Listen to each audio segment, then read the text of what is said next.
আসসালামু আলাইকুম এভরিওয়ান, আমি অদিতি। সবাইকে আমন্ত্রণ জানাচ্ছি আবার নতুন একটা ভ্লগে। তো সবচেয়ে প্রথমে আল্লাহর কাছে হাজার কোটি শুকরিয়া যে আল্লাহ একটা নতুন সকাল সুন্দরভাবে দেখার তৌফিক দিয়েছেন। কেননা আমার হাজব্যান্ড যখন অসুস্থ হয়ে গিয়েছিলেন সেই সকাল 6:30টার দিক থেকে তো আমার মাথার উপর যে কী পরিমাণের বলতে গেলে এক প্রকার আকাশ ভেঙে পড়েছিল। তো এখন আসলেই সকালবেলা ঘুম থেকে উঠে আল্লাহর দরবারে আসলে শুধু শুকরিয়া আদায় করা ছাড়া কোনো কিছুই নেই যে আল্লাহ সুন্দরভাবে সকালটা শুরু করতে দিয়েছেন, আলহামদুলিল্লাহ। তো আমার পরিবারের মানুষজনদের নিয়ে আমি একটু বেশি পজেসিভ বা সেন্সিটিভ যাই বলেন না কেন, কারণ বিশেষ করে আমার হাজব্যান্ড, আমার আম্মু, ভাই, ভাবি আর আমার শ্বশুরবাড়ির দিকে স্পেশালি আমার চা আয়ান, এই দুটো মানুষকে আমি একদম অনেক বেশি ভালোবাসি। এই ভালোবাসার মধ্যে কোনো খাত নেই। তো দেখা যায় যে তাদের উপর যদি কোনো ঝামেলা আসে বা সমস্যা হয়, এটা আমি খুব পার্সোনালি নিয়ে নেই বা এটা আমার মনের উপর দিয়ে খুব বেশি যায়। যদিও দেখা যায় যে আমার তাদের জন্য ফাইট করার কোনো প্রয়োজন নেই, কিন্তু তারপরও আমি বুঝি না, জিনিসগুলো আমার গায়ের মধ্যে লেগে যায় এবং আমি ফাইট করেই ফেলি। আচ্ছা, বাকি কথা পরে বলছি। তার আগে এখানে দেখিয়ে দিচ্ছি যে আমার পেঁয়াজ কাটা মেশিনে আজকে আমি আলু ভাজি করছি। তো এটা দিয়েই প্রথম ট্রাই করলাম। এত সুন্দরভাবে আলুগুলা কুচি হয়েছে, কিন্তু একটা খারাপ দিক হলো যে লাস্টের দিকে একটা চলটার মতো রয়ে যায়, যেটা আমি একদম একটু পরেই দেখতে পারবেন আপনারা। তো এটা বাদে বাকি হচ্ছে সব একদম পারফেক্ট। তো আমি বেশি আলু নেইনি, আমি মাত্র 3টা আলু নিয়েছিলাম, মোটামুটি বড় সাইজেরই। কারণ হাজব্যান্ড অসুস্থ হওয়ার পর থেকে আমার বাসায় আসলে বাজার টাজার এখন পর্যন্ত করা হয়নি। তো গত সপ্তাহে আর কি করা হয়েছে, গত বৃহস্পতিবারে। তো এগুলো হচ্ছে তারও আগের ভ্লগ, আগের আমি এগুলো শ্যুট করে রেখেছিলাম। তো অনেক দিন হলো সকালে রুটি ভাজি খাওয়ার কোনো কিছুই নেই, সকালবেলা শুধু আমি চা বিস্কিট খেয়েছিলাম। তো এই জন্য ভাবলাম যে আজকে আর কতদিন এভাবে চালাবো। আর হেল্পারও ছিল না, তিনি প্রায় 4-5 দিনের মতো ছুটিতে ছিল, এই জন্য আরও বেশি সমস্যা হয়ে গেছে। তো ভাবলাম যে আজকে আলু ভাজি কাটি। আর মাথায় ছিল যে যদি কখনো এরকম ভাজি টাজি করি একলা, হেল্পার না থাকা অবস্থায়, তাহলে এই মেশিনেই করব। তো সেই কথা চিন্তা করেই ভাবলাম যে আজকে মেশিনে একটু করি, দেখি কেমন হয়। তো দেখলাম যে না, বেশ ভালো হয়েছে। আপনারা স্ক্রিনে দেখতে পাচ্ছেন এত সুন্দরভাবে চিকনভাবে আলু কুচি করা হয়েছে। আর আমি যেমন বটি ব্যবহার করতে পারি না এই সমস্ত ভাজি টাজি করতে, ইভেন সবজির স্কিনটাও আমি পিল করি হচ্ছে পিলার দিয়ে, বটি দিয়ে আমি এটা পিল করতে পারি না, খুব মোটা হয়। আমি পারি না, বটি ব্যবহার করতে বলতে গেলে পারি না। তো এই হচ্ছে আমার সমস্যা, যার জন্য আমি ছোটোবেলা থেকে এই চাকু, ছুরি এগুলোর উপরে ডিপেন্ডেন্ট বেশি। তো যেটা বলছিলাম যে আলুর মাঝখান দিয়ে যে চলটার মতো একটু বেরিয়েছিল, ওটাকে আমি চাকু দিয়ে একটু কেটে নিয়েছিলাম।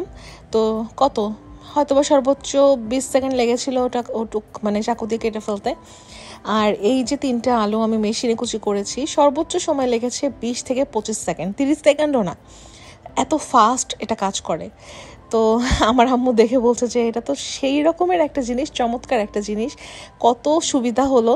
গেস্ট আসলে অনেক সময় আলু ভাজি পছন্দ করে, যেমন আমার মামারা, তারপরে আমার কাজিনরা, ওরা হচ্ছে আলু ভাজিটা খুব পছন্দ করে সকালের নাস্তায়। তো তখন এইভাবে এরকম একটা মেশিন থাকলে না, আমাদের বলতে গেলে আর কোনো টেনশনে নিতে হবে না যে কতক্ষণে আলু ভাজি কুটবো, কতক্ষণে ভাজি হবে। ভাজি কুটা এখন ওয়ান্টের ব্যাপার। তো যাই হোক, ওদিকে নাস্তা সেরে আমি এখানে একটু চা বিস্কিট খেলাম। আর এই বিস্কিটটা এত বেশি মজা, মনে হবে যে আপনি নারিকেলের নাড়ু খাচ্ছেন, এক্স্যাক্টলি ওরকম একটা টেস্ট। এরপরে আমি আমার পুরো টেবিলের অবস্থা দেখাচ্ছি যে দেখেন আমার বাসা বাড়ির কী অবস্থা। আমার বাসা কখনোই এরকম থাকে না, কিন্তু গত কিছুদিন ধরে আমার হাতে বলতে গেলে কোনো কাজই উঠছিল না, এবং আমি ইচ্ছে করে সব ফেলে রেখেছি যে নিজের উপর জুলুম করব না, মনের উপর জুলুম করব না। এখন আমার একটু আরামের দরকার, আমার একটু মেন্টাল পিস দরকার। তো আমি সেভাবেই থেকেছিলাম। আর হঠাৎ মনে হলো যে না, অনেক দিন ছুটি হয়ে গেছে, তো এখন একটু কাজ করা লাগবে। তার এই অবস্থা আসলে বেশি দেখতে ভালোও লাগে না, কতক্ষণ আর মানুষ এরকমভাবে থাকতে পারে। তো ভাবলাম যে না, আজকে এগুলো একটু গুছিয়ে ফেলি, আর ভালো লাগছে না, আর কতক্ষণই বা বসে থাকবো, এই আর কি। তো ভিডিওর একেবারে শুরুর দিকে যেটা বলছিলাম যে আমার কাছের মানুষদের জন্য আমি আসলে অনেক বেশি পজেসিভ।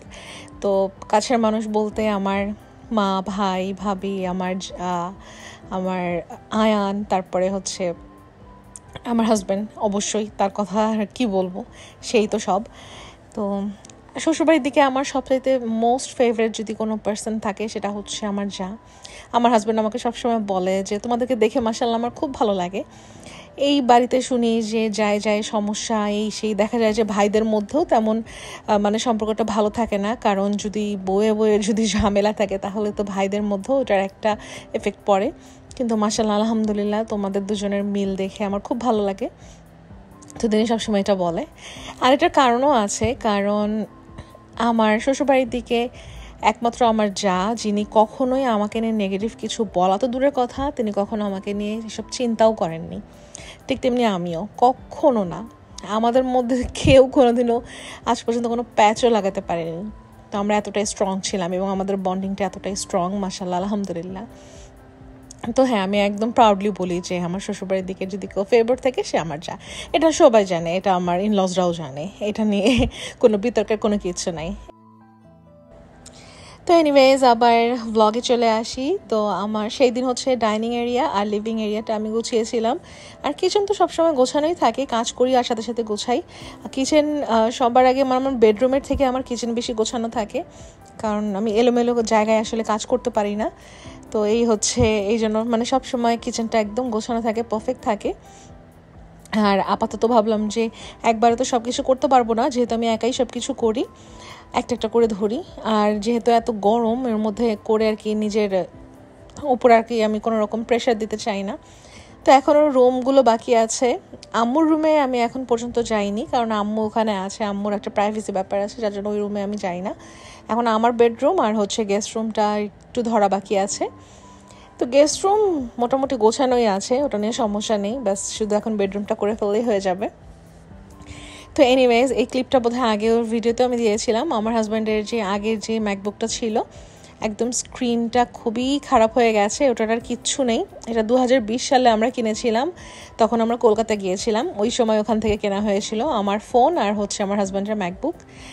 আর এত বছর এটা চললো, এটা ভালোই চলছিল। আমার হাজব্যান্ডের কোনো একজন স্টাফ বোধহয় এই হাত থেকে ল্যাপটপটা ফেলে দিয়েছিল, ফেলে দেওয়ার পরে এটা স্ক্রিনটা নষ্ট হয়ে গেছে। তো তিনি এখন কোনোভাবে কাজ করতে পারছে না। দেখা যায় যে অনেক সময় থেকে অনলাইনে ক্লাসেস নিতে হয়, তারপরে ইমেইল আসে, তারপরে আরও অনেক ঝামেলা থাকে, কিছু অফিসিয়াল কিছু কাজ থাকে যেগুলো তিনি তার ল্যাপটপে বসে করেন, ওগুলো করতে পারছিলেন না, যার জন্য আমরা ওটা পুরোনোটা এক্সচেঞ্জ করে নতুন আরেকটা কিনলাম। এটা কিনিয়েছি হচ্ছে ম্যাকবুক এয়ার। তারপরটা কিনে আমরা বাসায় চলে আসলাম। এসে এই যে আমরা আমাদের এখানে যে কফি শপটা আছে এখানে বসে একটু কফি খাচ্ছি। আর হাজব্যান্ড এই রেড ভেলভেট যে কেকটা এটা অর্ডার করেছেন, আমি একটু টেস্ট করার জন্য নিলাম। অনেকেই ভাবতে পারেন যে আপু আপনার ডায়াবেটিস আছে, আপনি এভাবে মিষ্টি খাচ্ছেন। আমি আসলে মিষ্টি সেভাবে খাই না, আমি সবসময় টেস্ট করি। দেখা যায় যে হাজব্যান্ড যদি কখনো কিছু নেন তাহলে আমি সেখান থেকে 1 চামচ একটু খেয়ে টেস্ট করে দেখি যে ওটা কীরকম। আমি নিজের জন্য কখনোই কোনো কেক বা মিষ্টি আমি কিনি না। ইভেন আমার হাজব্যান্ডও খান না, তবে তার শরীরটাও যে খারাপ ছিল, এখন তিনি একটু রেস্টে আছে, যার জন্য হয়তো বা তার এটা খেতে মনে চেয়েছে, জন্য তিনি অর্ডার করেছেন। তো ওখানে বসে খেতে খেতেই দেখলাম যে এই যে বৃষ্টি শুরু হয়ে গেল, তো আমরা এই বৃষ্টির মধ্যে বসে আছি। আমরা ভাবলাম যে বেশিক্ষণ হয়তো বা বৃষ্টিটা হবে না, কফি খেতে খেতে হয়তো বা বৃষ্টিটা শেষ হয়ে যাবে, চলে যাবে। কিন্তু দেখি যে না, এটা আরও তুমুল বেগে শুরু হয়ে গেছে। তো প্রথম তো গায়ে পানি ছিটেনি, কিন্তু পরের দিকে গিয়ে দেখলাম যে না, একদম পিঠ টিট সব আমাদের ভিজে গিয়েছে। তারপরে এই বৃষ্টির মধ্যেই আমরা এক দৌড় দিয়ে ওই যে পিছনে যে স্পেস দেখা যাচ্ছে গ্যারেজ, ওখানে আমরা ঢুকে গিয়েছিলাম। তো মাঠ দিয়ে যদি যেতাম তাহলে হচ্ছে স্পেস অনেক কম লাগতো, অনেক তাড়াতাড়ি বাসা পৌঁছে যেতে পারতাম। কিন্তু আমরা যেহেতু একদম ভেতর দিয়ে ঘুরে গ্যারেজের ভেতর দিয়ে গিয়েছি, বিশাল বড় রাস্তা। আমার আম্মু বলছে যে কই থেকে কই আসছি, আমি তো কিছুই টের পাচ্ছি না। তো জায়গায় ভেতর দিয়ে এসে বাসায় পৌঁছানোর পরে মানে এটা কেনা হয়েছিল প্রায় 2 দিন আগে। তারপর হচ্ছে হাজব্যান্ড অসুস্থ হয়ে যান, তো এটা এখনও আনবক্সিং হয়ইনি। তো আমার হাজব্যান্ড বললো যে আজকে তাহলে এটাকে আনবক্স করে ফেলি। তো আমি আবার আনবক্সিং করার সময় একটু ভিডিও নিয়ে নিলাম। তো এই তো আজকের ভিডিও এই পর্যন্তই ছিল। তো ভিডিও যদি ভালো লেগে থাকে like, comment, share and subscribe করে দিতে পারেন। দেখা হবে ইনশাআল্লাহ নেক্সট ব্লগে। টিল দেন টেক কেয়ার, আল্লাহ হাফেজ।